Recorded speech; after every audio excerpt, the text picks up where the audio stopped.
I feel like if you really want to scale your business, it might sound like the opposite, but you need to find like what your specialty is. Yeah. You need to find what you are actually the best at.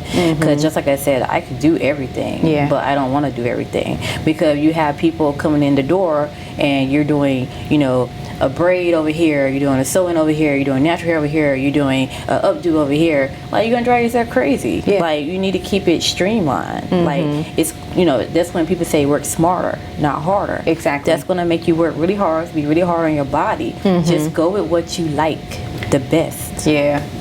Welcome to another episode of the Money Savvy CEO podcast, where our goal is to transform hair pros into six-figure CEOs. Today, I am sitting here with a special guest, Rhonda of the Hydra Bar, the famous Hydra Bar. Welcome to the podcast. How are you? I'm good. Thank you so much for having me. Yeah, I'm telling you, ever since we met, how long has it been now? So it's been about maybe a few months. Yeah, probably at least 6 months. 6 months, right. And I just knew that I wanted to have you on the podcast because when I created it, it hasn't even been that new. I mean, it's that old. But I knew from the very beginning, I was like, I definitely want to talk to you because you have such a unique story and you've built such an amazing brand. So I just want to have a conversation that's recorded and and have everybody just hear your story. So tell us how you got started in hair because it's so fascinating. Okay, well, it all started when my mom, she's going to kill me for this, but she was not the very best at doing my hair, and I had a lot of hair growing up. And it was always be experimenting with my hair, and then I watched Different World, which I'm sure most people know about Different World. Oh, yeah. And I watched Freddie on Different World. I loved her hair, and I was like, I want hair like Freddie, because I thought it was unique, I thought it was wild, I kind of like that stuff. But I went to the hairstylist, asked her that, and she said, oh honey, you don't have that type of hair. And so, but she didn't know. And so I continued to keep getting my blowouts and all that stuff, and I decided to eventually go natural because I noticed that I had the waves in my hair. And I was like, if my hair wave up, after you have relaxing waves at the top, I'm like, why wouldn't the rest of my hair do that? And so I decided to do more research in how to make your natural hair stay that way. And I found that the key to all of that is hydration. Yeah. And so when I started realizing about making the hair more hydrated, that's what my whole salon is based off of, hydration. Hence, it's called Hydra Bar. Wow, so I love that. But you weren't always in hair, right? This is not your first career? No. My first career was, I went to college for sociology. Okay. But I mostly did sales, and I did a little bit of sociology when I worked for a camp for kids who were sexually abused. Okay. That was emotionally tolling on me. So I realized that it's not really me. So hair has always been more my passion. Okay. And I decided to pursue it. Yeah. Wow. And so pursuing it meant you going to get your cosmetology license? Right. Yes. Wow. I had just moved out to California, and I had got married at the time, and I had nothing else to do, so I figured let me go ahead and go to cosmetology school. My husband at the time, he encouraged me to go, and it was always a passion of mine. I was already doing YouTube anyway about hair. Well, like what does that mean? I did YouTube before YouTube was popular about hair, so I was doing it. I'm like one of the OGs in YouTube. Wait a minute, so you were just putting up videos? I was just putting up videos. It wasn't even a thing back then. What were you doing on those videos? Just different stuff, just roller sets. I was making oil concoction and all that type of stuff. And this was before your license? This is before my license. And so what's so weird now, anybody who knows me know that I'm very anti-oil. And so I've tried all the stuff that has been out there on YouTube beforehand. Okay. Like, this is nothing new. And so once I got out to California, I had nothing else to do because I was just there by myself. And I figured I'd go to cosmetology school. And I went, and it was like one of the... Well, school was not fun, but because of the experiences I had there, but actually learning and getting my license was one of the best decisions I could have made. Wow. Now, why do you say that? Just because of where you are now? Yes, because I'm doing something that I actually like. Yeah. Because my other careers I had before, when I worked in sales, it was more corporate. I worked with a bunch of let's say, a bunch of men who didn't look like me. Right. And it just was not fun, and it kind of lets you know every day, you know, that you're different, and it always lets you know every day that you're a woman. And so I always had to, you know, kind of hide in the corner. And so that's not fun. I mean, selling can be challenging anyway, because you're having to talk to people or convince people like to buy something that you're not completely convinced of. But doing hair just came natural to me, because I've always been the type who can always do hair, because my mom couldn't do my hair, so I had to learn how to do my hair. And so I always was good at doing hair. But when the natural thing came up and I discovered how to bring your natural curls out, I'm like, oh no, this is a whole nother thing. This is not just doing hair. This is like, so, but did you learn that in cosmetology school? No, but it helped. I would say that. I actually picked that up on my own, because it all started like when the stylist told me that, honey, you don't have that type of hair. And I've always been the type of person like, I'm gonna show you, you know? And so I wanted to see like how I can get that look. And so I really kind of played with it. But when I got to cosmetology school, the pieces came together. So I was already doing it. I was doing it the traditional way, like how people still do it now. Like they use Echo Styler and all that type of stuff on their hair to make the curls. But when I was in cosmetology school, I went deeper. It's not even about making the curls. It's about how the hair is getting hydrated. That's where the hydration component came in. So really the science behind it. It's the science behind it, because making curls, that's easy. But the thing is that hydration is a whole nother thing. Wow. And so after, take me through like the transition. So after cosmetology school, where did you work? Cosmetology school, I actually, because I was married and my husband was in the military, I just kind of did a little bit of hair in California, and then we moved to Florida. And then when I came to Florida, I worked for a salon here. I worked for 2 salons here, and then a situation happened where I was forced to basically get out on my own. I didn't even want to own a salon. Not at all. Didn't even want to. So what type of hair were you doing? Same thing. Working with curls. Like that's always been your specialty. Yeah, because even when I went to cosmetology school, remember I was motivated by the curls. Right. That's the reason why I even decided to do that. I was motivated by the natural hair. And I was doing the same thing. I was forced to kind of go on my own, and I got a salon suite. And I didn't know that is your first out the gate. No. I worked for 2 salons, but after the 2 salons, I got a salon suite. So I had 2 salons here, and it grew so fast, it was just crazy because of what I was doing.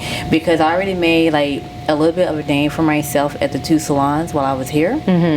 And then when I went on my own, it just got crazy. And then I had to hire other people to work with me. And I taught them how to do it. And I just kind of been teaching people, and it's been stable ever since. That's amazing. And so how long were you working at the 2 other salons, like timeline-wise? The first one, maybe a couple of months, maybe like 5 months maybe. And then the other one, it's fine. It's COVID times. This is her son.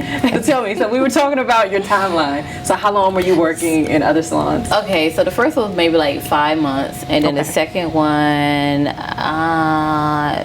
maybe it wasn't quite a year. It was close to a year, but maybe like 8 months in the second one. Less than a year at both salons, but you were really making a name for yourself. I was, and it was so unexpected. I think the YouTube helped me out too, because I was really heavy on YouTube maybe around that time, like before that time. So a lot of people knew me from YouTube. So that helped a lot. And hold on. Now, were you doing clients' hair on YouTube, or were you just doing your hair? I was doing mostly my hair. I did do a few clients' hair on YouTube, but not many. Just mostly my hair, and just talking. I had a lot of hair blogs up there just talking about, you know, my ideas on hair. So this is like great for any new stylist. Would you like, because I was just going to ask you, less than a year at both places, I was thinking maybe the salon was bringing in people, but you were bringing in your own clients. Yeah, I bring in my own clients. All right, new stylists, new barbers. I hope you listen to this because this is like a tip right here. Yes, that's the key because that's what made me different, unique. I mean, even like now when I hire people to work here, like they don't bring in the clients. I still have the same capability to bring in my own clients. Wow. So I mostly bring in clients for the whole salon. Okay. Now the salons, the first salon you were working at, how was that set up? How was the pay schedule? Were you commission? Were you booth renting or employee? So how was I said that's so long I think about it. So I think she paid me like 30%, and that was kind of low. Yeah. Like, it was like 30%, but I was just so anxious to just get something because I had just moved here, and I'm fairly new in the game, you know. So I just wanted something. I'm in Miami, and so I wanted to do hair in Miami. But then, the second one I think I don't even remember what I got there. I know it wasn't that much. But it was still like commission based. Yeah, it was commission based, but it wasn't that much. I remember one of my lowest checks was like $25. 25? And this was every week that you were getting paid? Yeah, I mean, no. The second one, actually, I remember. The second one was strictly commission. Like, the other one, I think she did at least give you a salary. The first one, she gave you a little bit of a salary, and then it was commission. Like 30%. Okay. The second one was strictly commission. Wow. And I had moved from people who are down from South Florida, going from Dade County to Broward County is a big deal, even though they're only like 30 minutes from each other. But it's such a huge deal. So the first one I was in Dade County, and then I moved to the second one I was in Broward County. And people from Dade do not come to Broward. And vice versa. Okay. So I had to switch my clientele a little bit. I see. So then you were there, the second salon, for 8 months, and that was commission only. Commission only. And then from there, now, I know you were doing the YouTube. So how, like, the percentage of clientele coming from the salon and coming from you and your YouTube channel, what would you say that percentage was? I don't think any clients came from the salon came from me. All my clients were definitely what I brought in. Wow. Yeah, they're from either my YouTube or they're either from me passing out business cards. I didn't just do social media either. I actually passed out business cards. Yeah, that's and when I meet people and stuff, I give them a card because my hair was my biggest representation. So they see my hair, they're like, "Oh, I love your hair." "Oh, really? Okay. You can have this too." Right. And so that works, and it still works to this day. I still do it to this day. Oh, good. So you're never stopping the grassroots. No, because when you meet people out in the street and stuff, you have genuine conversations with them. They get to know who you are, and then you don't know who you talk about. Because think about most people, and I always bring this up, most people who can probably actually afford your services, they're not necessarily spending a lot of time on social media. That's what people don't realize. So you want to talk to like people when you're out. Because think about who's on social media, who's on Instagram. Yeah. These are people who are, influencers who, already may be like modeling other products or, trying to make money up there. Like business people and, people like in the high profession who can pay you. Right. They're not on social media. That is so true. Right. Oh, I love that. And then, so I think what was great for you is that the curly hair really motivated you. So you always knew that that's the lane you were going to go in. Yes. Right? When it came to when I became a professional. Right. Now, were you ever tempted to say, okay, I'm going to do curly hair, but I'm also going to do cuts, or I'm also going to do weaves? Like, were you ever tempted to broaden what you offer or what you provided? Yeah, that's a good question. No one ever asked me that, but no, not really. Because I always could do the other stuff. Even when I wasn't like professional, I could do all that stuff. I could do the weaves, I could do the cuts, I could do the color, I could do the straight, I could even do relaxers. I do all that stuff. But the thing is that it's not my passion. If I was going to do hair, I didn't want to do everything. I just wanted to have a niche, and my niche was curly hair. And to me, like, curly hair was so new at the time, especially for like tighter textures. I'm like, no, this right here is the road to go. I don't want to be like everybody else. I love that, because a lot of people, I mean, and I'm sure you know this, you see it a lot, where you'll see hair professionals do a little bit of everything, a jack of all trades, master of none. How do you, or what do you secretly, or maybe not so secretly, how do you look at hair professionals who are dabbling in a little bit of everything? Well, I would say good for them, but I feel like if you really want to scale your business, it might sound like the opposite, but you need to find like what your specialty is. Yeah. You need to find what you are actually the best at. Because just like I said, I could do everything, but I don't want to do everything, because you have people coming in the door and you're doing, you know, a braid over here, you're doing a sewing over here, you're doing natural hair over here, you're doing a updo over here. Like, you're gonna drive yourself crazy. Like, you need to keep it streamlined. Like, it's, you know, that's when people say work smarter, not harder. Exactly. That's gonna make you work really hard, be really hard on your body. Just go with what you like the best. Yeah.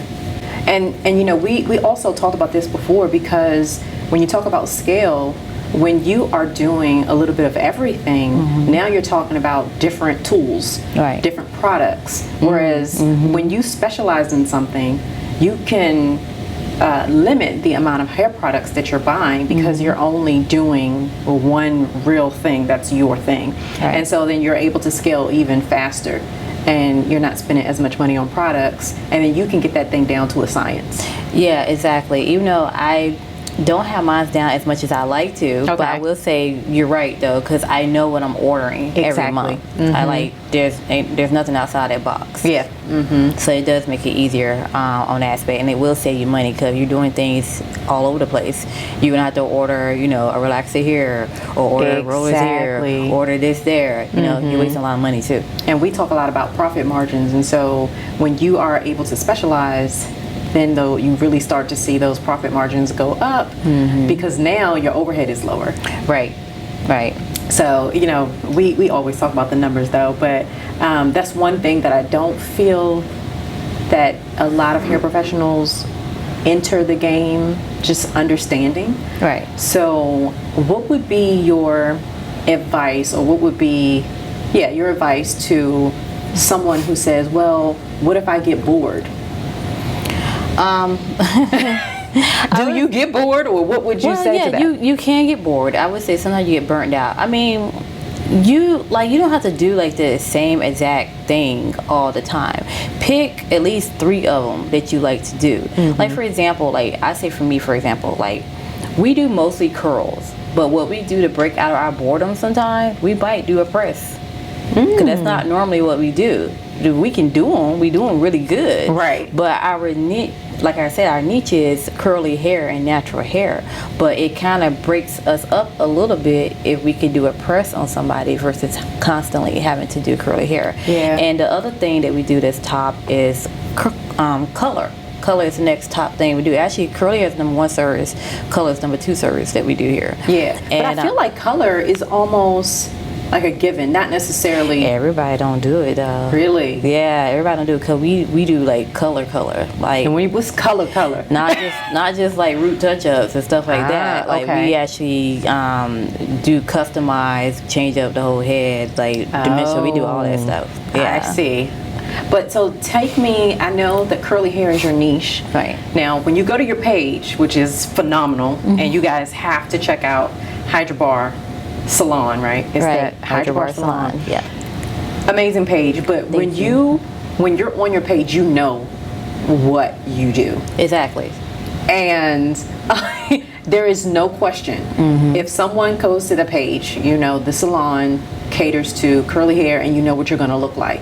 But correct me if I'm wrong, but I don't see the other stuff that you do. Is that on purpose? Yeah, that's on purpose. Okay. Because take me through your line of thinking there. Because I don't want everybody bombarding us about straightening, because that has happened. I learned that in the past. I used to post like the straight looks on my page, and I have a whole bunch of people call me about straightening. Now, don't get me wrong, I like it to break it up every now and then, but I don't want to sit here and do no silk press all day. I do like to do the curls. I prefer to do that over anything. For one, the curls are quicker, it's easier, it's not as taxing on my body, and I mean, as far as the profit ratio of it, it makes more sense. I don't take as much time to do it. I make more money off of it. Press, you take a lot more time, and you really don't make as much money off of it as you think, you know? So I don't want to sit there and do a bunch of press. So okay, I that's see all what I you're saying. posted. Yeah, I love that because it's so true. So then how do you get those few people? Is it that you have clients that have curly hair and you're suggesting like, hey, you know what? You would look really cute with a silk press this week. Right, so it's like an inside job. So if anybody new come in, nah, they're not gonna get it. But I love that. Right, It's that's how like we operate. you only know if you know type thing. Right, and it's the same thing with color. We don't do color to outsiders either. If they're not Really? in the salon system, they're not getting color. They're not gonna get it pressed. They're not gonna get color. So how many times like is it systematized where you say, okay, I'm gonna see someone at least 3 times? It's funny. It's the number 3. No way. Yeah, 3 is the number. So after 3 services, then and only then. They can book a consultation for color, and then we'll discuss color. Now, do you need a consultation for straightening as well? No, not that. Okay. Yeah, But the the color, consultation for color. Yes. Wow. Now take me through the consultation. What are you looking for? What are you asking? It's so funny you ask that because like people will come in because they know we strict about color, and so they'll be like, "Hey, have I passed the test? Can I get the color yet?" I'm like, "Well, we'll find out when you get in." So we check their hair out, and if their hair is they be doing what they're supposed to be doing, and they're pretty hydrated, feels good, they doing good, and we're like, "Okay, we'll start you off with a simple color. We'll start you off with some highlight, maybe a little balayage, nothing like too major yet, but at least give you a little pop." And they're usually okay with that. Okay. And then once they continue to do good, then they can go more advanced. We have other advanced levels of color that they can get. Oh, I like that. So tell us a little bit about the system that you're using to track color and your clients. To be honest, we could tell by just their hair, the integrity of their hair. That's where the hydration come in at, because it goes back to looking at their hair, like in the curls. Like, you know, sometimes you'll see like people just get curl definition. Like what we do is so much deeper than curl definition. The hydration, what it does is it's a science where we allow water to penetrate into the hair strands, and so your hair can learn to soak up the water. And we can tell when your hair is doing it because your hair starts to lay smoother, your curls become more defined. It's not big, bushy, and wiry anymore. It starts to conform. Oh, wow. So it really changes right in front of your eyes once you start getting it hydrated. Once we see the client's hair is starting to do that, then we know that they're ready to take color, because the beauty behind it is once they get color, they don't have to change what they're doing. It's the same routine. Because you know how, you know, some places you might go and you get color, but okay, you got to come in for your treatment, you got to get your protein treatment, you got to do all this, you got to do that. Yeah. With us, you don't have to do all that because we're already teaching you what to do. We're balancing you out with hydration and moisture to start off with. We might tell you to come in and get protein depending on the state of the hair. But then with natural hair, because it's so big and bushy most of the time, not always, then they don't need a lot of protein in the hair right away because it's already big and bushy, which is what the protein is making the hair do. Okay. If the hair more limp, then yeah, we're gonna have them come in and get protein. Yeah. So, and I'm gonna go back a little bit. Okay, go ahead. But you were in a suite. For Right. how long were you in a suite? Okay, so I was in suite for a while. So let me think.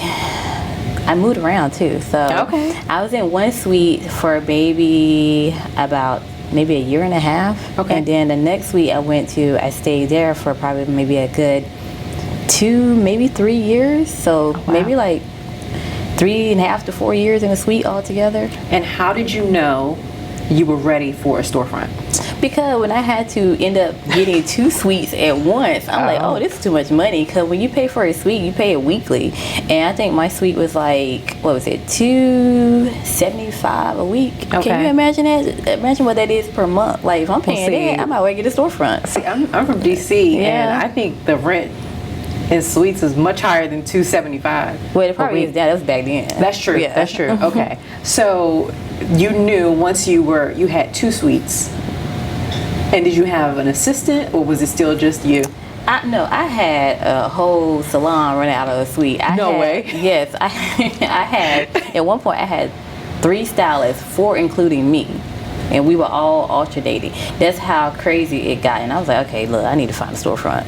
Oh my gosh. Right. Okay, so wait, so much to unpack here. So the first thing I want to ask is, a lot of hairstylists and barbers, they get to a point where they built a brand and they have their own signature way of doing something, whatever their specialty is. But they never graduate to having a team. Right. So tell me, kind of walk me through how you got to that point where you were like, you know what, I want to expand and I want to have other people. Well, this is the thing. You can't do it by yourself. You're only one person. Right. Like, how much you think you could do? You know, so you have to hire somebody to work with you. Now, I will say it's not easy finding the right person, because I had to go through quite a few people. Yeah, tell me, how did you, what was your process? Oh, Lord have mercy. It's all trial and error, because when I first hired people, I didn't know, I just wanted help. Were you going to like beauty schools, or what were you doing? Like, did you want people who were fresh out of school? Did you want some people that had some experience under their belt? What were you? So I tried both. So the first couple ones, they had some experience under their belt. They didn't know how to do what I was doing. I always know this. I know I got to teach everybody what I was doing, so no one knows that. But they had some experience under their belt, and it works out at first. But what happens is they don't want to work under you anymore, because they feel like I have just as much experience as she do. Now they didn't learn what I had learned. Exactly. They feel like they had just as much experience as I do. So I learned quickly that I don't want experienced people necessarily working under me. I don't. Because it doesn't work out always, unless it's somebody who absolutely have no interest in just doing anything else. They just want to kind of chill out. So how do you vet people? So does that mean? I like them fresh out of school. I love that. Because I can mold them. I love that. I love that. No, I'm serious, because I want more. I'm so glad you said that, because I want more hairstylists and barbers who really want to build a brand, who really want to build a storefront, and not just the booth rental model, because they weren't paying you a chair rent, right? You were giving them commission. Right, commission. Exactly. Right. So these are employees. Right. I mean, well, or contractors. Yeah. Right, contractors. So when you have it set up that way, it's a different ball game. Yes. And then there's more. What am I trying to say? I just know that for a barber, a hairstylist, anybody in the hair profession, I think that's a big step that a lot of them are afraid to make. Right. Why do you think that is? Well, I'm going to go back. This is the one thing I hear from other people too. If you're going to do commission and you want people to stay on your team, you got to be able to do something for them. What I contribute to anybody that work for me, I can bring the clients in. They ain't even got to do that. I can do that. Yeah. But most, I'm not going to say all, but I'm going to say a lot of places when people go work somewhere, they're responsible for bringing in their own clientele, which they should. If you want to be, if you want to make a name for yourself, like you should. Yeah. But what's different about me is that you working with me, I'm going to bring you the clientele regardless. Yeah. So it's like you can go here and you got to like scramble and hustle, or you can come over here. I already got people who want to come into the door. Exactly. Right. You don't even have to do anything. You are literally just coming to work. Yeah, you're just coming to work. Now, if you're smart, Uh-oh. you would actually be trying to build a clientele yourself if you're smart, But most people who come in, I don't know, I ain't gonna say if you're smart. I'm gonna just say it depends on where you at in life. Yeah, and what you want out of life. Right, what you want out of life. But if you're really trying to build a name for yourself, you're trying to be big and stuff like that, then you need to start building your own clientele too. Mm-hmm. Now, are you ever afraid of the people that you bring from school? They, are under your wing. You're teaching them your technique. Is that ever a fear of yours that, okay, once they're here, and let's say you do have someone that's really ambitious and they are trying to make a name for themselves and build their own clientele, are you ever afraid of them taking away clients? No, not really. The thing is that I'm not here to make people stay here. That's not what I want to do.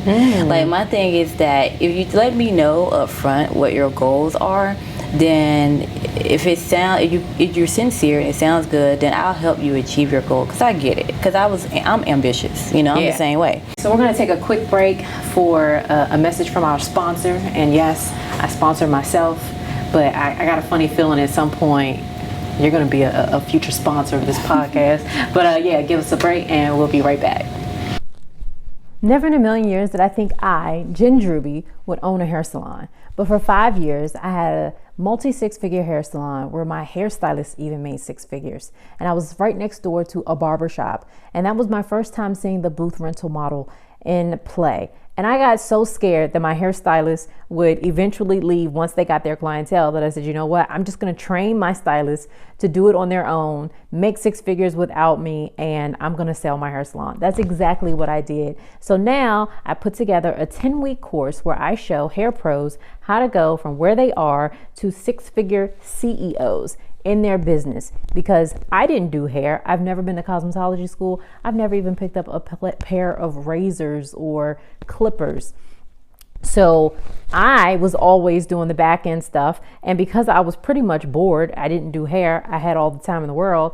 I'm a nerd. I studied small business taxes, and now I'm a licensed tax analyst. So you get the best of both worlds. You have me, who built a multi-six-figure hair salon in the hair industry, and you also get me as a tax professional that's also going to help you keep the money, not just make the money, but keep it. So click the link below, sign up for the wait list, and when it opens up, you'll be the first one to know. I would love for you to join me in this 10-week course called Hair Pro to Six-Figure CEO. So make sure you sign up. All right, welcome back. So now we're going to pick back up with this contract. You just said this, so I love it. Tell us about this contract that you make your girls or your commission stylists sign. Number one, they all have to do, it's basically a non-disclosure, but within my non-disclosure, it also has a little bit of a non-compete in there. So they can't talk about proprietary information in here. Yeah. And if they go somewhere else, they can't work within a certain amount of miles from me. Yes. Right. Oh, I love that. Yeah. So smart. And I mean, I just really want people to take that away, because it's natural. You know, you're going to have people that leave. I had something similar in my hair salon where everybody signed a contract. And if they left, they had to be at least, I think it was 15 miles away. Right. And, you know, no harm, no foul. So it's up front and it's written down, and everybody's on the same page. Exactly. I will share a story. I did have one girl that tried it, and she did it. But I didn't go after her because the thing is, I had bigger fish to fry, to be quite honest. But I realized that it wasn't worth going after her because her business started to decline because of what people were saying. So sometimes, even though you have it in place, you don't have to necessarily execute it unless you feel like you need to execute it. Now, if I felt like she was like really, you know, going towards me and I feel like it was hurting my business actually, then yeah, I have the legal papers to actually go after her. Exactly. But it didn't hurt my business, so it didn't matter. Now, did you have that happen only once, or did you have situations? Yeah, once where she got as bad where I don't know, somehow she got a hold of my clientele list. I don't know how she did that, but oh wow, she got a hold. Probably when she was leaving, she was, you know, going through checking out the stuff, because you know they all have a schedule, and so they can download, you know, the clientele list. And so I think she was contacting people through there. Oh, now wow. I could have busted her on that alone, because I have the evidence. But I'm like this, like, I don't just point to sue, but I do try to make sure I'm backed up in case I do have to sue you. Exactly, yeah. And so it wasn't hurting my business, even though she tried to do it, but it doesn't matter. If it was actually affecting my business, yeah, I would have went after her. Do you know what she's doing these days?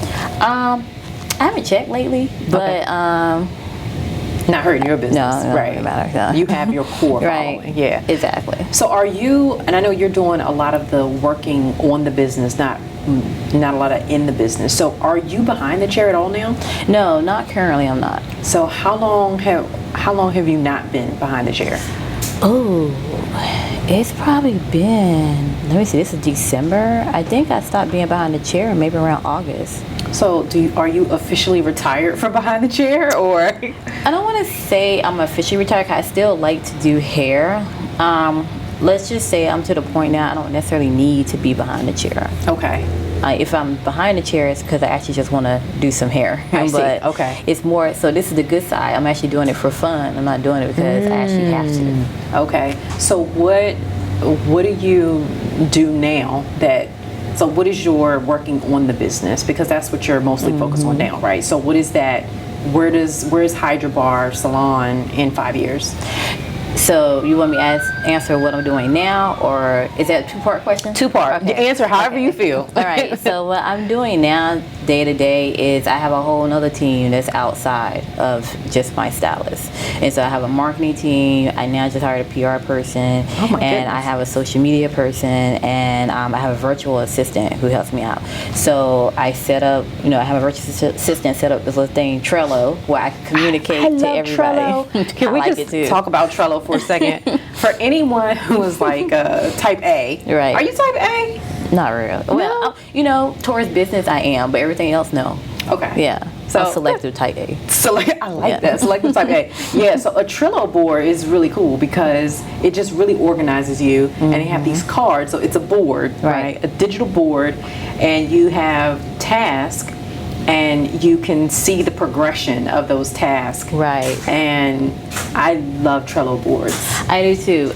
Most of the time, I just kind of put stuff up there that needs to be done, and then they kind of work the board themselves. Right. And then and I go out there and I monitor. I look at it, and then if I see something to be plugged in, then I plug in what needs to be done on the Trello board. Like for example, today, one of the things that I might be looking at is community, and so I put in there, hey, research social media girl, hey, research community, see how to work it.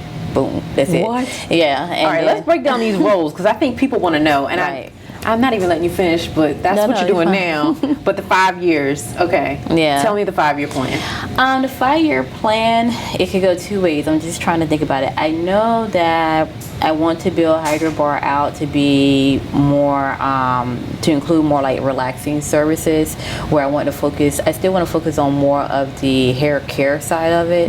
I know people always ask me, are you include nails and facial? No, I'm strictly hair. Yes. I don't want to do that. Yeah. Just hair over here. Right. But we want to be innovative with hair. Yes. So I want to include like other services. I want to expand Hydra Bar definitely within 5 years. People have asked me about franchising. I don't know about that, but they have asked me. Oh, I'm sure. Yeah. And people ask me about opening other locations. I don't know about that. Depends on if I can get a team, because you have to have a strong team to do that.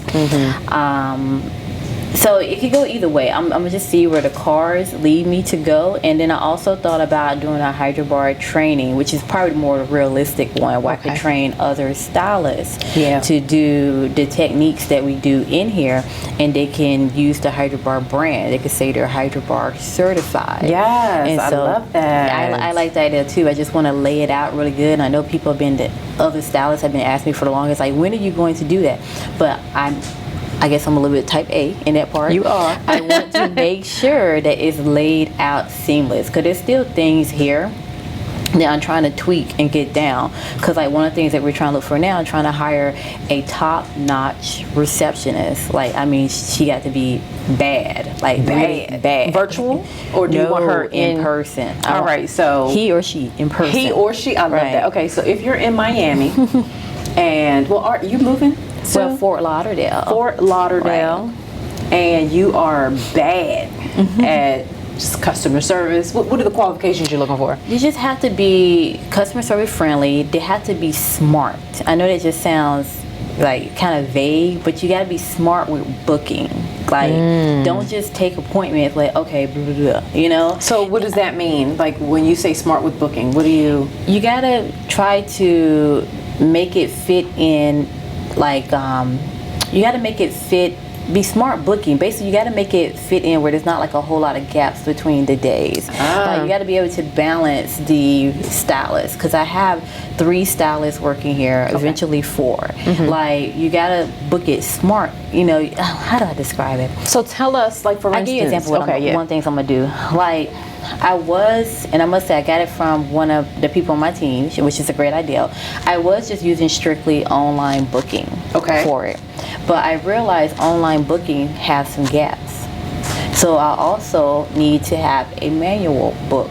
to write it down so they can cross-check each other. Because sometimes with online booking, you can't really see the gaps because of, you get caught up by, the colors and stuff that they put up there. But if you write it down, you can kind of see it clear. You can match back and forth between the two. And it's crazy. And I tried that exercise, and I was like, wow, I never realized that. So you like that? Yeah, you need to make sure you're doing your checks and balances when it comes to scheduling. Because most of the time we think, just schedule somebody, that's it.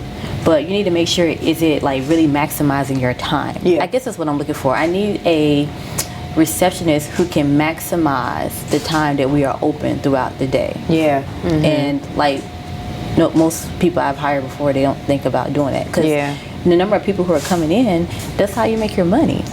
Yeah. Right. So we got to make sure, I want a receptionist who can really man that scheduling system. Okay, yeah, that's important. To its science. So are you a walk-in salon at all? Nope. You don't take any walk-ins? No walk-ins. Wow. And what's a full book for you in a day? Like how many clients?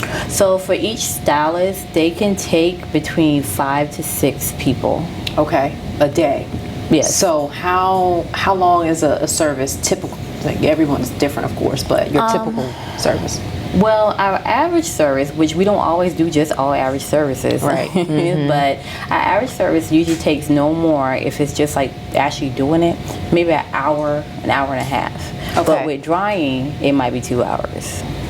Oh, Right. okay. But while they're drying, we will take someone else while they're drying. Okay. But like I said, it's not all day those, because we also have somebody who want to get cut, because we do specialize in curly cuts too. Okay. So they might want to get the cut and the hydration, so that's a little extra time. Yeah. Or they might want to get a cut, steam, and hydration, so that's another extra time. So it's never just strictly, the basic service. I don't want to say basic, but the main service. It's never just that. Yeah. It's always other things on top of it. Mm-hmm. Now, are you timing your girls? Like, yes. Yes, and I'm always telling them, well, time and again. They was like, and they was like, well, someone who got like thicker hair, it might take them more like, so someone with average, okay, put it this way, the average person with our number one service, which is the Hydra set, it may take like an hour, 45 minutes to an hour to technically just do it. That's it. But someone who may have thicker hair or longer hair, then they might take more like an hour and 20. And if they have really thick hair, then it might be an hour and 30. Okay. Right. Okay. So we do know that. And you're always on top of them with like, it's so important. Right. I mean, we've talked about this before, but when you're breaking down your prices, Right. and you're looking at, really 3 things. You're looking at the products, you're looking at your overhead, and then you're looking at the time. Right, and another thing, working with hairstyling, and this is one thing I have to talk to my girls about too, and I understand, as a hairstylist, we're creatives. We're into the creation.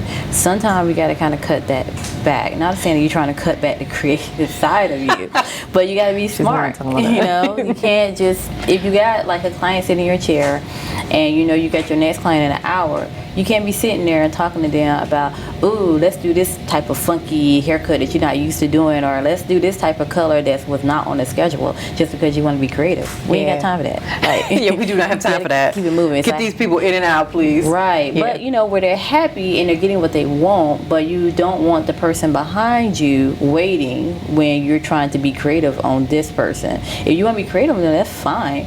Next appointment, be creative. That's right.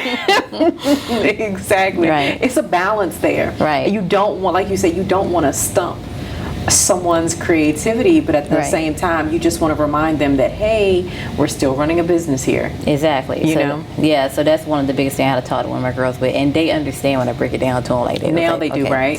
They do, and sometimes they have to stop themselves. I have one in particular, I'm not going to call her out, but I have one in particular, she loves to get creative. I'm like, okay, I know you do, but you ain't got time for this right now. So tell them on the next appointment, you can do all that, because you're going to have time for it then. Yeah. So bake it in. Right. Like bake in your creativity. Right. Just remember it's a business, and next appointment, not today. Write it down and get inspired. Ooh, I like that. Write it down and get inspired. Okay. So I want to break down these roles, because you talked about your team. Right, okay. So I have, I have the virtual assistant. I have a social media manager. I have a marketing / strategist person, and then I have a PR, and she strategizes also. Okay. So the marketing / creative, I like to call her creative too, because she's a creative person, and strategist and the PR, they work usually together. Okay. Because what they do kind of go hand in hand. So they do like they talk with me about like the projection on where Hydra Bar and where nurture is going. So they talk to me about that.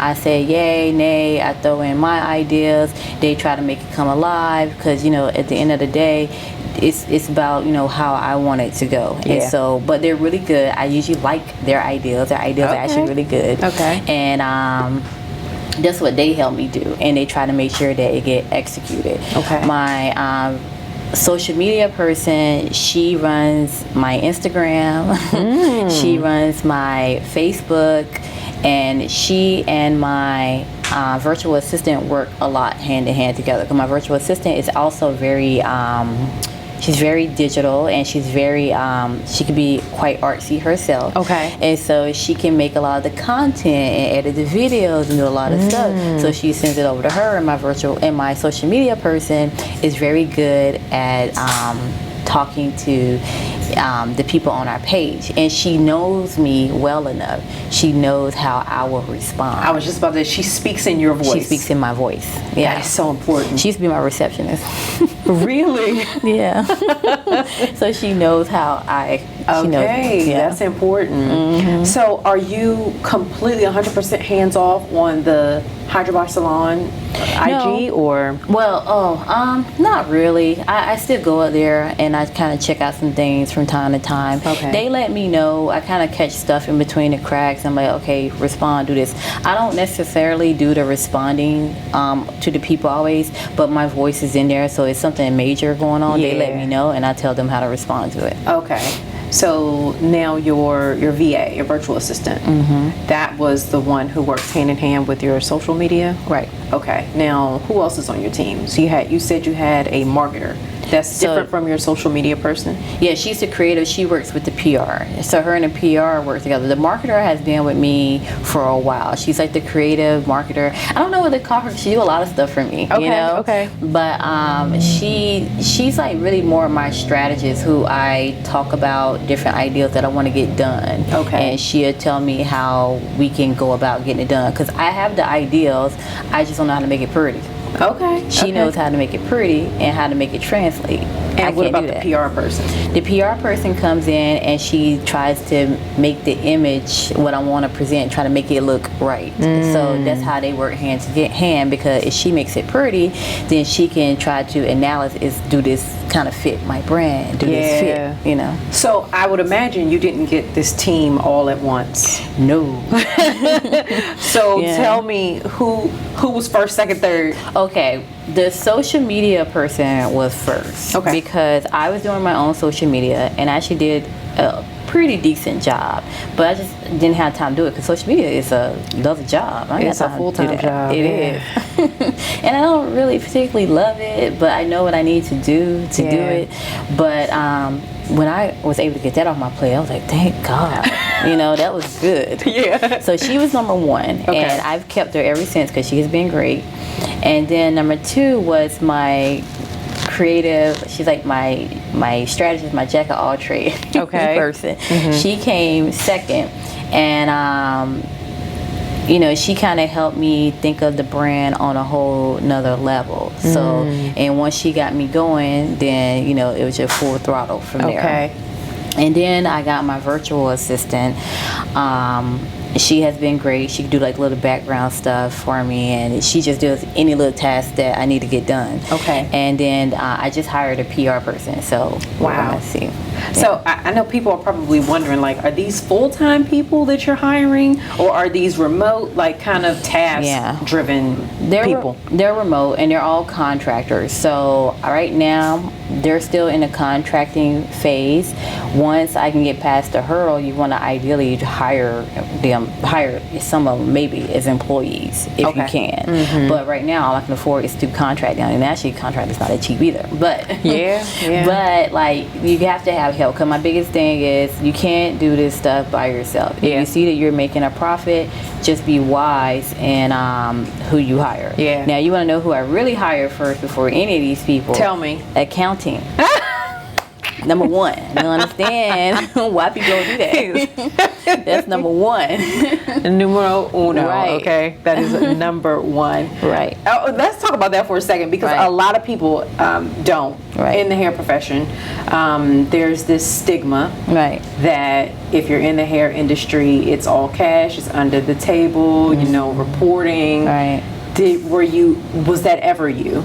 No, because I didn't want. Okay, let me tell you a story about me. Yeah, I want to hear this story. I had a job in college where I was making a lot of money for a college student, and it was like a little simple job. You know, you be at the airport and they have you do the credit cards and all that stuff, right? You fill out the credit card. The person that's like, hey, try this out or sign up for this. They get paid. Do they? Yes, they do. If you sign up for a credit card, they get paid. Okay. Oh, that's why they're so like. That's why they work their job, but they get paid. Okay. I used to do it, so I know. So basically, I had made quite a bit of money one year for me being a college student, and I didn't get any tax taken out. It was like all 1099, and I didn't get no tax taken out. I had an old Uncle Sam so much money, it was ridiculous. Ooh. So I got a slap in my face early. So I knew when I started doing hair, hey, 1099 potentially. I'm like, okay, let me get me an account, because look, I ain't about to go through that no more. Right. Let me put this money to the side. Right. And then that's when they started talking to me about, you know, S corps and all that type of stuff. I'm like, oh, that sounds interesting. Oh, you gonna take care of that? Okay, what I need to do? Okay, well, you go right ahead and do that. Yeah, you do that. So that's number one, because like, if you don't have like your money set up right, you can make money all day long. But if you don't have like your money or structure set up right, then you can be screwed later. I'm talking about screwed where the government would start to come after you. Yes, you definitely. That's one person you don't want coming after you. You do not want Uncle Sam. No. In your business. No, because he didn't came after me before. He has? No, I'm talking about with the other job. Okay, yeah, I was like, okay. No, not here.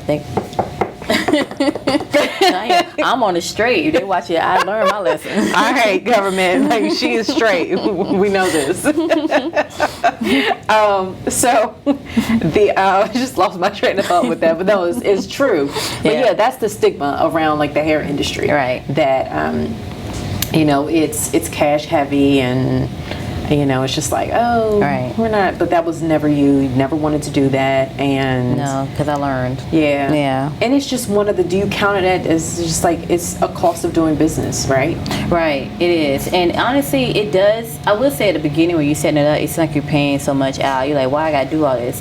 But now I see the benefit of it, because by me doing something, I have my business. Tomorrow is the 8th year of my business. Congratulations. Thank you. 8 years ago, by me taking the time to do this, now I can really benefit from it now. Because I don't have to deal with that stuff no more, and I can see how it all came together. So take that sacrifice. You're going to have to kick out some money at first to get it done, but you're going to be better off if you do it. Yeah, exactly. And then it just feels freeing. Like I feel like when your money is straight and when your business is on the up and up, it's a different level of like freedom and sense of just like relief. Like there's no hiding, there's no finagling.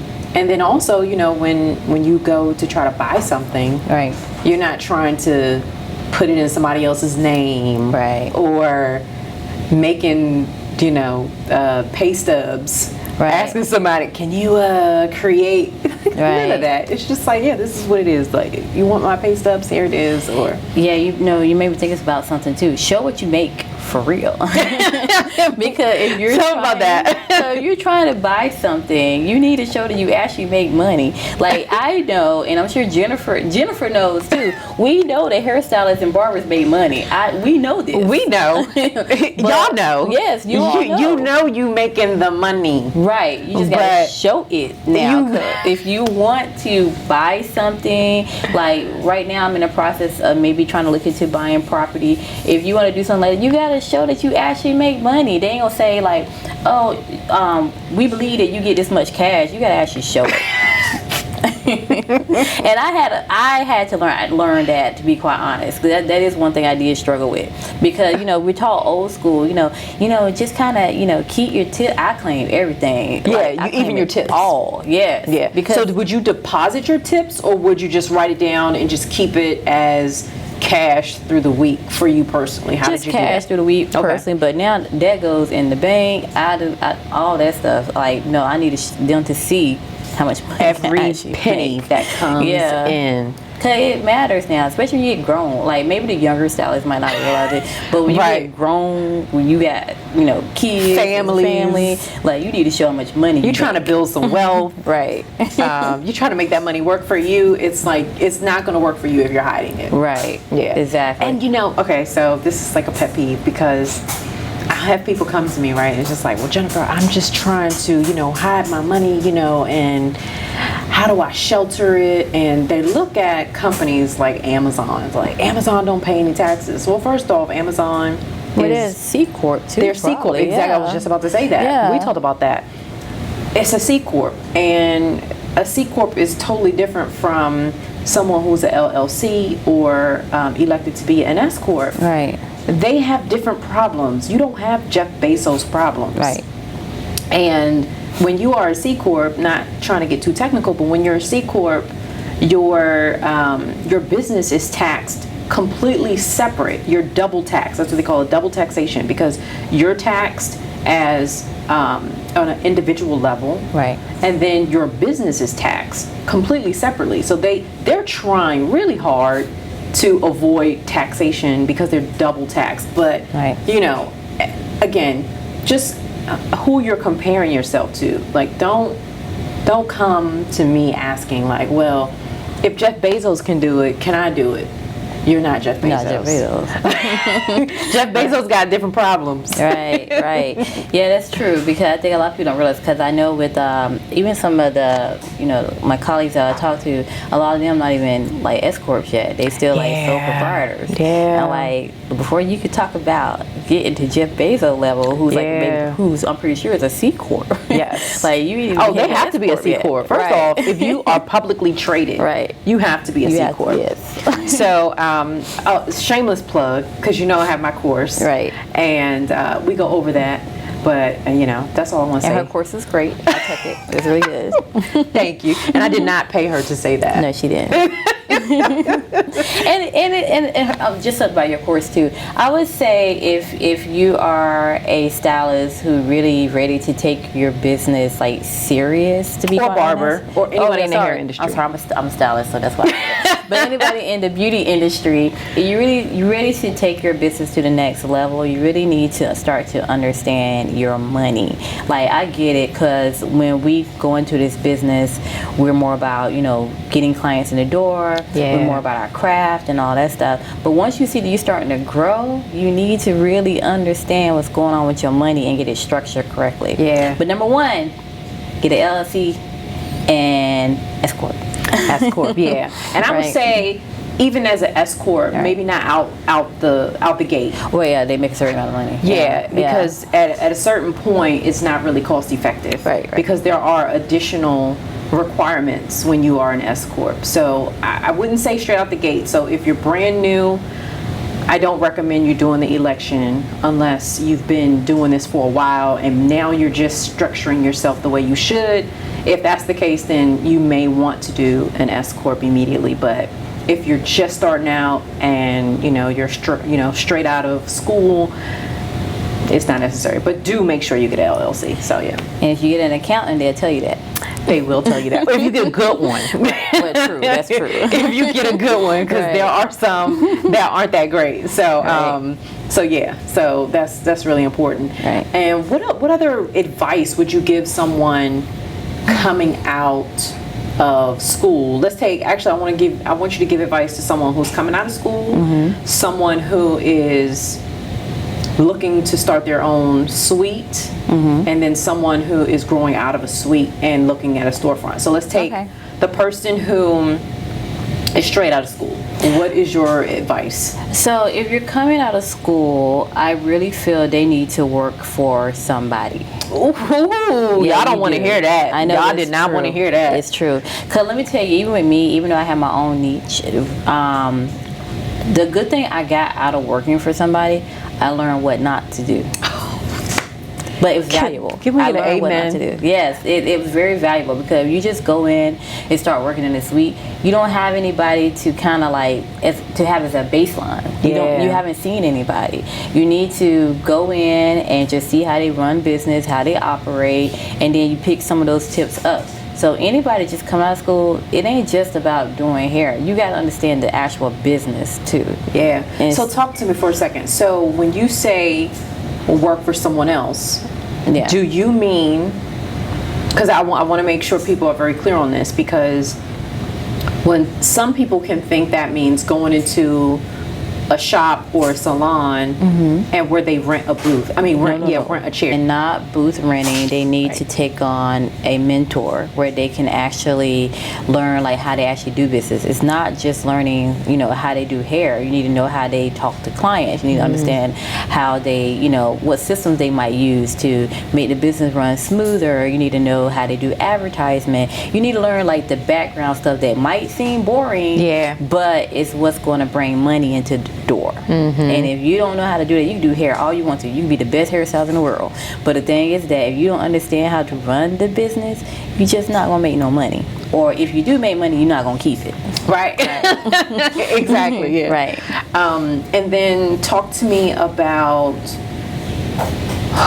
what advice would you give the person who is, let's say, booth renting. Okay.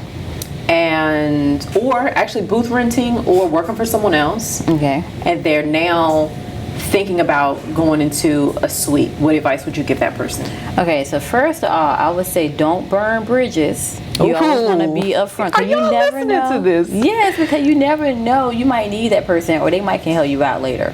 To be quite honest. Yeah. But what I would do is make sure that you have the capability to build a clientele. I'm not saying, which I know some people do anyway, I'm not saying like take the client that you already have and go somewhere else.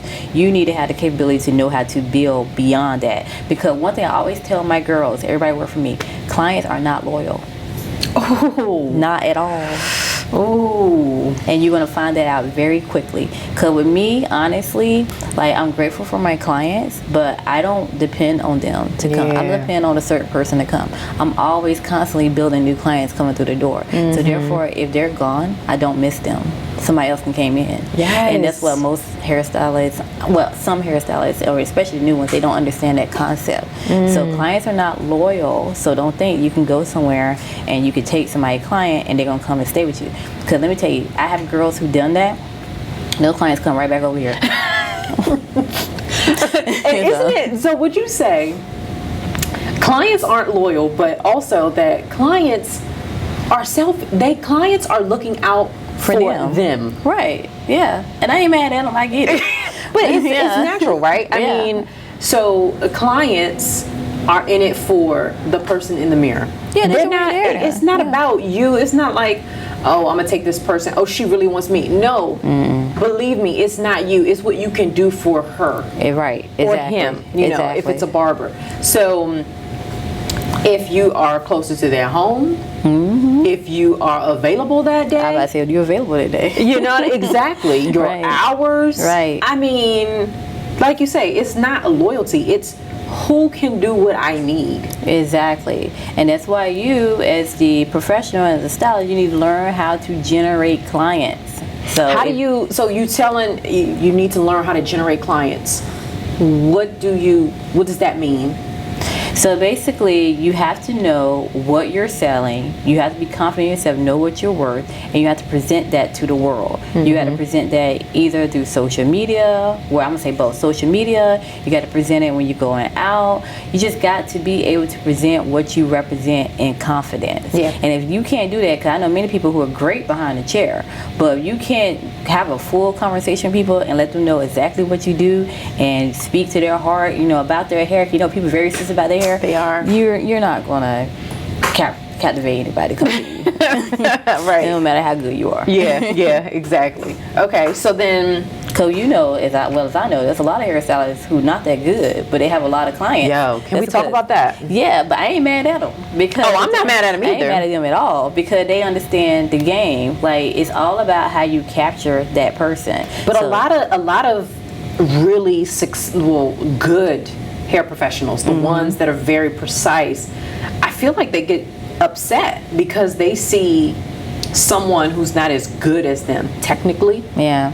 Doing a lot better, making a lot more money, or having a lot more clients. But it's like you say, because it's not just what you're doing, it's everything around what you're doing. It is. It ain't about that. So they have to get over that. It ain't about that. You got to get your, I don't know, social skills together. I don't know what it is, but you got to get it together. Get your social skills together. Yeah, just being honest. Like, and you can't, and I've seen people like that too. You can't be like a diva or whatever they call the guy. You can't be like that, like, well, I'm the best, I'm this and that. They don't. Nobody cares about that. Nobody. They don't care about that. It's all about how you connect with that person. Yeah. And it's all about, like you said, are you available that day? Are you not available that day? Like, you don't know what the customer is thinking. But you got to continue to be a person who seems to be kind and someone who seems to be confident about yourself, but not in an arrogant way. Yeah. Where you can always continue to draw in new people. So even if Susie don't come back, it doesn't matter because Rebecca's coming through the door. That's right. Rebecca is coming through the door. Yeah. Yeah. Just operate out of abundance, not out of scarcity. Right. I think when you start operating out of scarcity, you lose a little bit of yourself, and then you're chasing clients. You always want the mindset of attracting clients, and you won't do that if you are so worried about that. Right. I have clients who email me and call my staff all the time and say, "Hey, Rhonda, you remember me? You did my hair and we did yada yada yada yada." I'm like, I don't know who this person is, but the thing is that they remember me and they expect me to know exactly who they are. But I'm saying that because I haven't thought about them because I done moved on. I done got plenty of other clients and came since then. Exactly. So you got to think like that. You can't hold on to that one client. So that was the person leaving either booth rental or commission, going into a suite. Yeah, they got to learn how to generate clients. New clientele. Okay. Now, talk to me about the advice you would give to someone in a suite, maybe bursting out the seams, right? Like you were. Yeah. And they are really contemplating a storefront. For one, I hope you have your structure set up. Right. Because now you know that you can get the people coming in. So you can make money. So now you want to make sure that your structure is correct. You want to make sure you're on the up and up on everything. Yes. Check. You should have an account at this point. Oh, it's not a question. If you are going to open up a storefront, it's not a question. Yeah, and I would say even if you're in a suite. Right. I'm sorry, even if you're booth renting. The only time I would say you don't need an accountant is when you are commissioned. Right, yeah, that's true. But once you are in a booth rental situation, I think you need an accountant. Depending on how much money they're making. Yeah. Yeah. And they can get, they need somebody definitely to do their taxes. They might get somebody to do their taxes. But when you making money, wait a minute, are you talking about an accountant or are you talking about a bookkeeper? Because an accountant can do your taxes. Yeah, they can. So what are you saying they need? The person who's in the booth. Right. You're saying what do they need? They definitely need someone who can count. Like my girls right now, they don't have the type of accountant that I have. Gotcha. I see what you're saying. So they just have someone who can schedule when they pay their quarterly taxes. Gotcha. And they have someone who do that stuff at the end of the year, which is probably all they need for right now. Yes. But someone like me, I need a lot more. I need. Oh yeah. I have bookkeeper and a CPA. Exactly. So when you get to that point, then you definitely need to make sure your stuff is on the up and up. Yeah. On that. Yeah. And something else I would say about that person is, if you haven't hired an assistant, just look to hire an assistant because you're only one person. You don't want to get burnt out either. Yeah. So you're thinking about opening a storefront and you don't have staff under you. Just make sure one of your top priorities, you need to hire an assistant, and you need to hire, if you can, hire a receptionist if you can, a good one, because you're not be able to take appointments and do hair at the same time. Exactly. So even if they virtual, you need to get someone to help you out. Because I think that's the biggest thing with when people are constantly busy. and they're like doing clients, you need the help at that. You really do. Point. So go ahead and invest that money. Get used to it. Yeah, because it's gonna come back. When you agree? I mean, if you lighten up a load, if you have someone that's just answering your phone calls, how much more time do you get back? Right. You make more money. Actually. You make more money. Yeah. So, yeah. That's one of the biggest things I had to learn was to delegate. So if you're on that level, now if you booth renting, you don't need to deal with this. Exactly. But if you're at a point where you can build and you can grow your clientele, you got people coming in, then you're at a point where you need to delegate. Yeah. Oh, this has been so awesome. Yeah. I have really enjoyed this conversation, and I know I definitely want Rhonda to come back because she's doing so much, and we didn't even talk about everything. We didn't talk about nurture. Oh, wait a minute. Okay, we didn't talk about nurture. But before we go, we got to talk about nurture. Right. But I do want to say we are going to have her back on because when you start your franchising, your course, we got to have you back on. Because people I know are going to be asking, okay, well, I want to learn from her. Yeah. So when it's all together, we're going to have you back on, and we'll unveil the course. Yeah, that sounds good. But yeah, let's talk about nurture. Let's talk about this. Nurture. Yes. Nurture is the first product that I released solo. It is a water locking gel, and what I mean by water, and I hear people using that term water locking. Look, I'm trademarking that, so I'm using that term. But water locking gel, and it's in process. It is. It's in the process. So what it does is it takes the water in your hair after you wash it and condition it, and it locks it in, because what we want is for the hair shaft. Since we're all hairstylists, we want the cortex layer of the hair to be able to hold in water. Sorry, beauty industry. I keep saying hairstylist. It's okay. Barbers, don't get upset. Don't get mad at her. Yeah, I'm sorry. I mean, barbers, if you guys have curly hair clients, they have it too, because I gave it to some barbers. So yeah, they got it too. So she's not hating. I'm not. She loves barbers too. I do. It's just that she's just used to talking to the stylist. I am. So just forgive her, but it's okay. I got y'all back, barbers. We here. Keep me straight. But it goes into the water, hits the cortex layer of the hair, and what it does, it locks in the water so it can stay in there, and so it can have time to build up. So it's almost like a bank account. So if you continue to get water and hydration in hair, then it's going to allow the hair to become more flexible, more smoother, more manageable, more hydrated. Yeah. But what Nurture does, it keeps it in there. It doesn't interfere with water doing it. Versus other products, it'll push water out. Nurture don't allow that. So, and now since we're talking about the product, because I have more questions, because they just keep coming. But this is not private label. No, right? No. So this is not, because I know a lot of one way that hair professionals can make more money, is with merch, right? Right, exactly. And a lot of times people go into the product route, right? And for you though, this is not like a private label. This is you work with a chemist. Right, exactly. I work with the chemist with this because there was nothing on the market like it.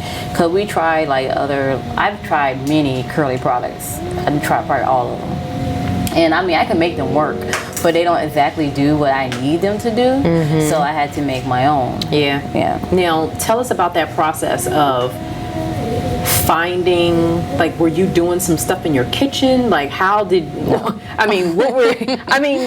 for someone who's okay, how did she even go from I want something to working with the chemist? What is that process? Right. So I'm not the expert at making products, just like other people not gonna be the expert at doing hair like how we are. I know what I wanted to do. So what I did is I worked with my chemist to tell her what I wanted to do, and I suggested things that I wanted in it and see what it worked. She tell me yes, she tell me yay or nay, and I try it, see if I like it. Nah, I don't like this. Nah, we need to do more of this. So is this like a Google search, hair chemist? What? Nah, I want that easy. So you really have to research the different chemists, see if they flow with you, see if they work with you. Because I tell you, one place that I went to, search. This is, look, I'm just giving y'all one thing. I went to Look, she about to listen up Right. because she's saying what that means is she don't normally say this stuff. I don't, because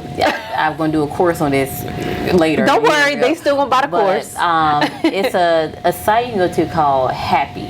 It's HAPPI.com, and you can find manufacturers, and the manufacturers have chemists, and you can start with one of them. Ooh. Now, that's not how I found mine, so I'm not gonna talk about it. But because I did make a product for them, I'm not gonna talk about it too much because I'm still dealing with a lawsuit on that one. No problem. But I ain't gonna talk about that too much. But so I know how to get, you know, a chemist and stuff like that. So I found this chemist in a different way. So, but talk me through, because like, so you knew what you wanted a product to do, but you've never seen a product do what you want it to do, right? Right. Now, my first product I made, it did it, but even I like improved before the upon first this one. right? Yeah. So like even before the first one, you didn't. wanted a product to do something, Right.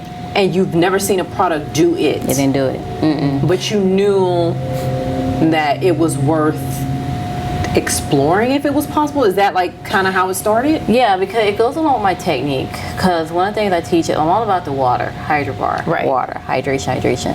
And so all these products that I use, they don't fully lock in water. Like, some of them are too light, so it's not heavy enough to lock in the water. Some of them just take the water completely out.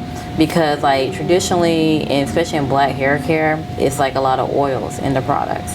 Like what I'm trying to accomplish is hydration. Yeah. So the opposite of water is oil. So if you got a lot of oil in it, it's not going to give me that result that I'm looking for. Right. And so there was nothing really on the market that did it. I looked at the more, you know, Caucasian products, and the issue with those is that they usually tend to have a lot of protein in it. And natural hair, even though some people might debate this, but I'm telling you, with natural hair, you don't want a lot of protein with natural hair. Okay. Because it makes it dry and rough, because natural hair already has a lot of protein. Like my hair grows out. Yeah. It grows out because of how much protein it has. Caucasian hair is more limp, so they want proteins because they want it to bounce up. Exactly. But when you're relaxed, we strip our protein. So that's why we continue to put protein in the hair when we're relaxed. But most Caucasian products have a lot of protein, so that's not going to work for natural curly hair either, because it's going to look like a dry afro mess. Right. So I had to find something that was going to give it the water, but it's not going to make the water go out, and it's not going to make it look like a dry afro mess by adding a whole bunch of protein. So is this more of a conditioner? Is it a leave-in? What is this? No, it's a gel. So it's a gel. the finish. So shampooing and conditioning is important. Okay.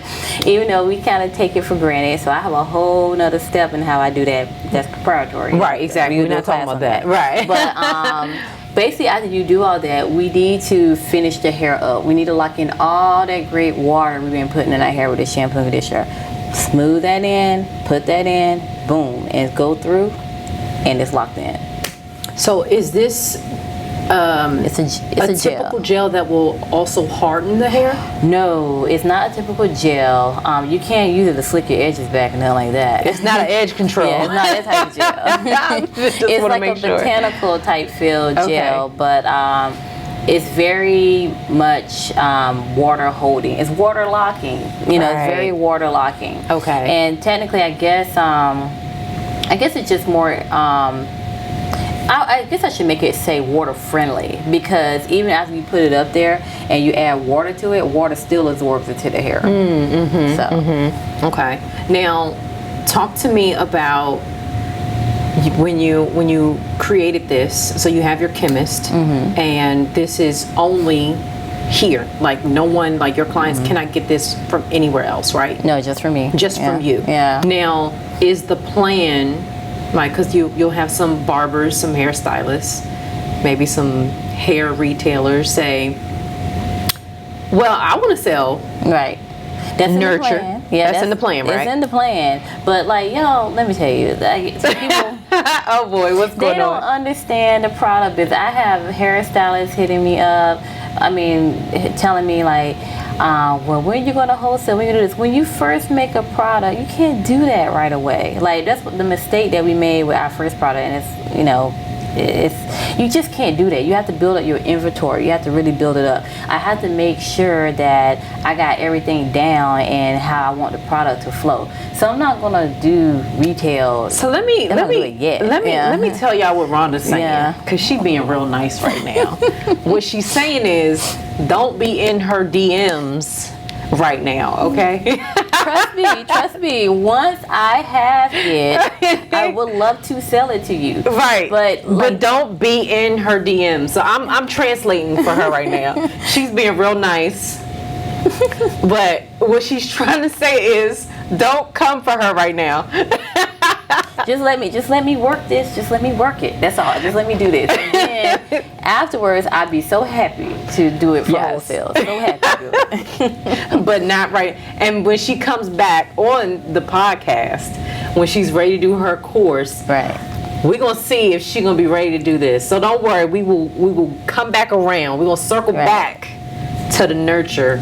And people don't know how much money, like private labeling is one thing, but when you're making it from scratch, people do not know the money you have to invest. Ooh, let's talk about it. Well, let's talk about it, because now you got people interested. So what we talking? What we talking? Give us a range. Let's put it this way. I have sold this product out 3 times, and I haven't yet been able to pocket money myself. Now, because you're still paying from the original investment? I'm still investing into it. And that's what people don't understand. They're like, you got a product, you're doing this, you're doing great. But the thing is that when you first have a product, especially if you're making it from scratch, like you have to keep reinvesting until it starts to actually level out for you, where you can actually then start to take money for yourself. Yeah. And people probably thinking like, oh, you're selling product, you're doing this, doing that, you killing the game. Right. No, I'm investing. Yes, I do make a profit from it, but I am investing back into it. So I don't get any of that right And now. I love that, because you never know. It's easy to look at what someone is doing from the outside, right, and make a lot of assumptions, right. But at the end of the day, you don't know what's going on. Yeah. And we keeping it real right here. So I appreciate you keeping it very real.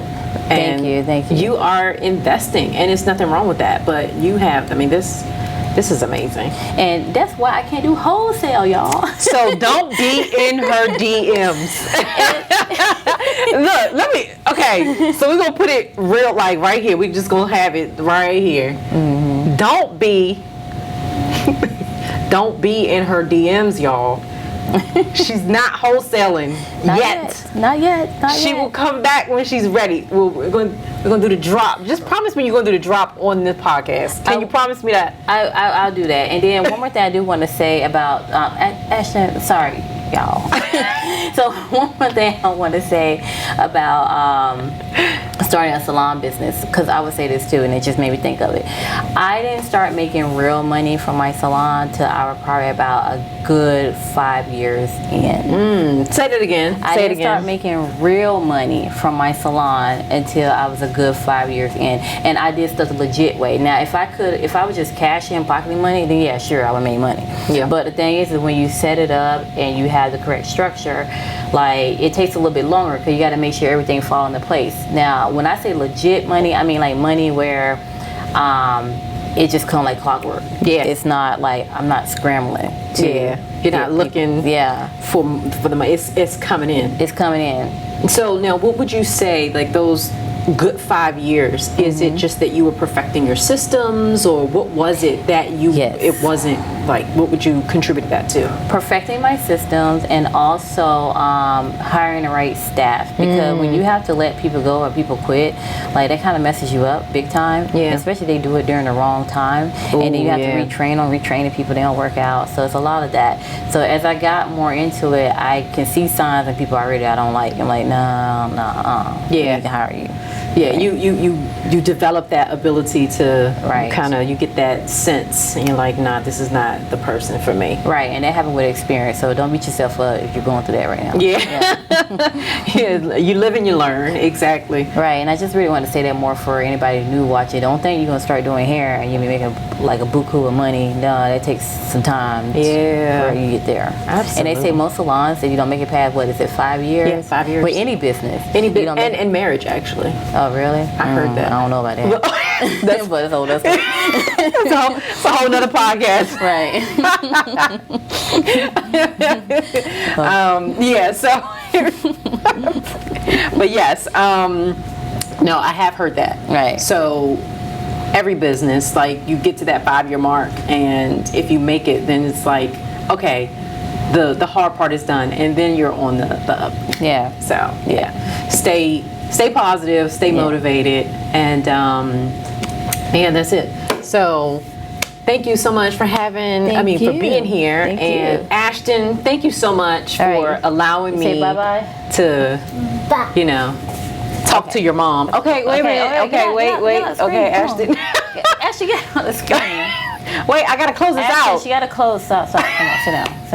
Sorry, come on, sit down. Yeah. This episode. You said I could do something real quick. All right, we doing things. Okay. So, thank you for watching this episode of the Money Savvy CEO podcast. Today's episode was sponsored by, my company, my course, which is called, I don't even think I told you this. So, I've renamed the course, and it's because, I was like nameless for a while. Oh, yeah. Yeah, so now it's Hair Pro to Six-Figure CEO. Okay. So, so it's sponsored by the course, and I hope you guys learned something. So transforming hair pros into CEOs.